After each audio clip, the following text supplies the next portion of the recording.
Today's world is deeply divided across religious, political, economic, social, and ideological lines. These divisions are evident in recent national and international developments and often manifest in various forms of conflict.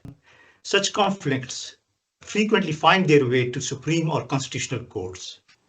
However, the global understanding and evaluation of constitutional courts' roles are often shaped by the jurisprudence of courts in technologically advanced countries, primarily the United States and the United Kingdom.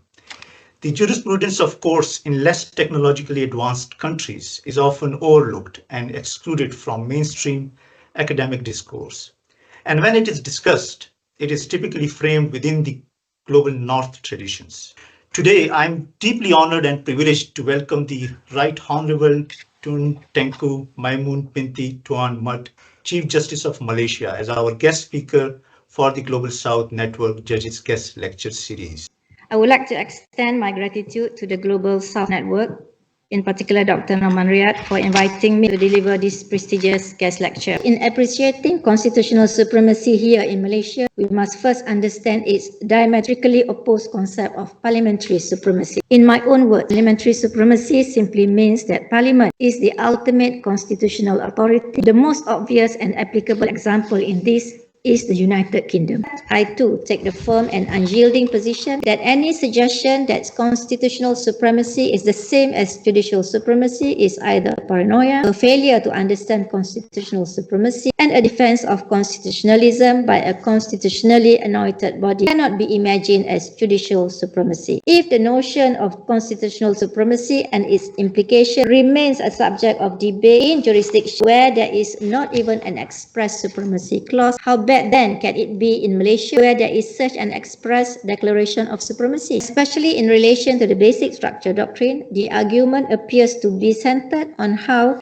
unelected judges are given a blanket and exclusive power to determine what constitutes a basic feature, and accordingly judges can hold the elected legislature or even the nation ransom to it. Though there appears to be logical concern behind it, I would argue that such logic is itself principally misguided. The issue with declaring Parliament supreme is that it also adds to the fold politics and political whims. Thus, the change of constitutional norms and conventions is governed solely by political process with no independent institutional judicial oversight or redress. That the courts and its individual judges are also public entities who answer to the public. The Constitution recognizes only one body, the judiciary, as the ultimate bulwark that insulates the institution, the Constitution, and by extension the people.